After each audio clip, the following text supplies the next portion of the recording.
Gue nggak peduli lu udah berapa lama trading. Selama lu nggak tahu bahwa riset adalah sebuah pengetahuan, maka sampai kapanpun nggak mungkin trading lu berkembang. Karena 100% riset merupakan data, fakta, dan ilmu pengetahuan. Dan ini yang menuntun kita untuk melakukan observasi berhadapan dengan dinamika financial market.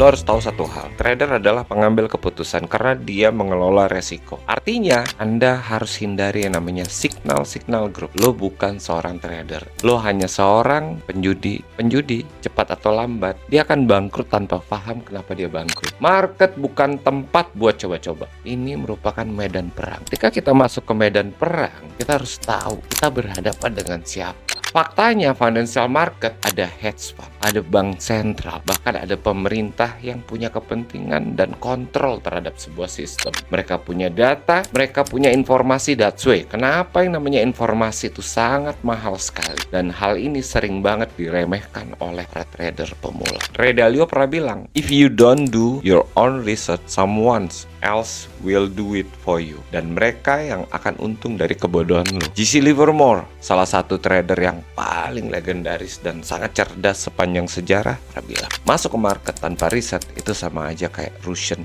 roulette. Satu peluru meledak karena si tebak-tebakan lo. Dan majority retail trader rugi bukan karena marketnya yang jahat, tapi karena mereka tidak mau menggunakan energi di kepalanya dalam mencerna informasi. Mereka nggak pernah menerima kebenaran bahwa trading butuh riset, dan mereka nggak akan ngerti apa yang mereka lakukan.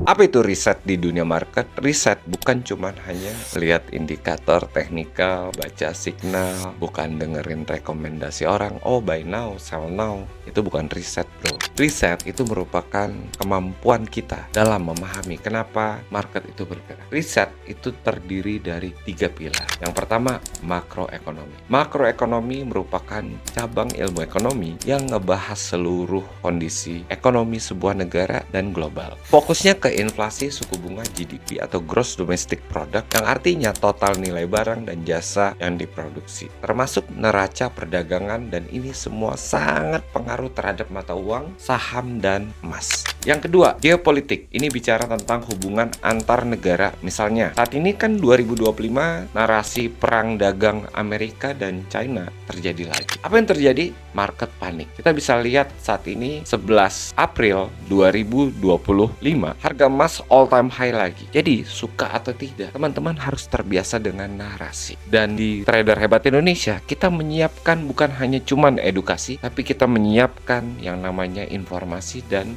data. Ini penting banget. Untuk apa? Untuk yang ketiga, memahami tentang sentimen pasar. Ini tentang perilaku kolektif pelaku pasar. Gimana secara majority, apakah pelaku pasar berpikir optimis atau pesimis? Pernah dengar quotes follow ikan paus? Maksudnya apa? Financial market itu seperti samudra, ada banyak ikan. Kita ini ikan kecil. Artinya kalau kita mau aman, kita harus ngikut ikan yang besar. Ini contoh bahwa harga emas itu bukan hanya bergerak gara-gara indikator, melainkan tentang sentimen pelaku keuangan. Kita lihat pada tanggal 28 Februari 2025. Saat itu harga gold ada di 2.833. Saat itu kita yakin bahwa perang dagang akan membawa dampak sentimen negatif terhadap mata uang, dan saat itu harga berhasil menyentuh level 3.000 tanggal 14 Maret 2025. Dan kalau kita perhatikan juga, harga sempat menyentuh lagi 3.167 pada 3 April 2025 dan terkoreksi pada tanggal 7 April 2025 hingga menyentuh level 2.956. Dan hari ini tanggal 11 April 2025, harga berhasil menyentuh 3.230. Ini pergerakan yang luar biasa, $356 hanya dalam waktu 1 bulan. Orang yang ngerti riset, mereka akan paham yang namanya momentum.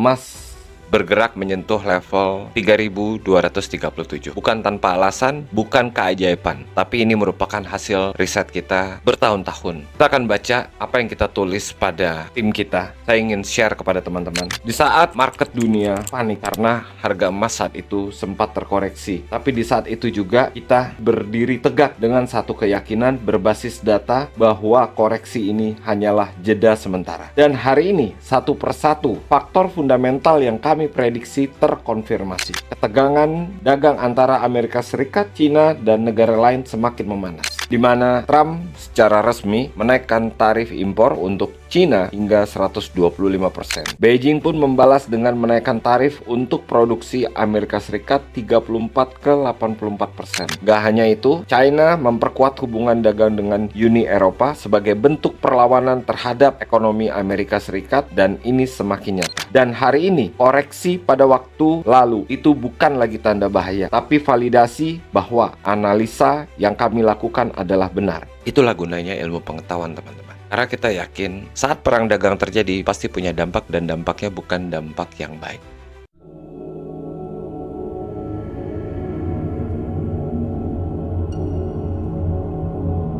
Pasar itu digiring berdasarkan naratif, digerakkan oleh data. Naratif seperti headline. Ketika Trump bilang ekonomi kita kuat, tapi data bilang inflasinya belum kelar, pengangguran Anda masih naik, daya beli Anda turun. Lo masih mau percaya yang mana? Ketika Trump seenaknya naikin tarif dan bikin statement buat ngatur market, lo nggak kejebak FOMO karena lo udah paham tentang data. Fundamental itu bikin lo punya arah. Lo ngerti kenapa harus masuk. Lo ngerti kapan harus trade dan kapan harus keluar. Dan yang paling penting, lo sadar bahwa market merupakan refleksi dari kondisi ekonomi yang sebenarnya. Harga saham, nilai mata uang, harga emas, semua itu mencerminkan masyarakat percaya atau enggak pada sistem ekonomi saat itu.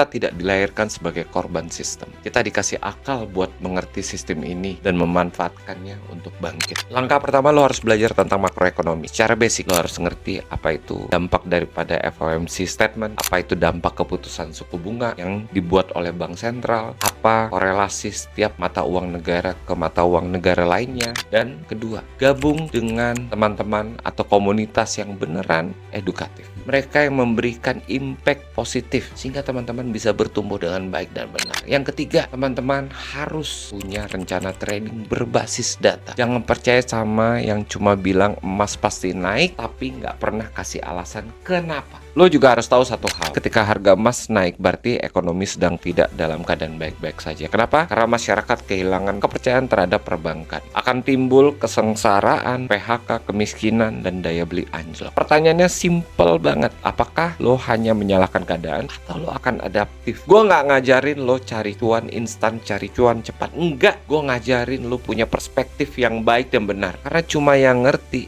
yang bisa berhasil di bisnis ini. Terima kasih udah nonton sampai selesai. Semoga apa yang gue berikan ini bisa membuat teman-teman jadi lebih baik. Terima kasih udah support kita punya channel. Jangan lupa like, subscribe, dan share ke teman-teman kalian. Mungkin di luar sana masih banyak orang yang jadi korban. Ya Allah, bless you all.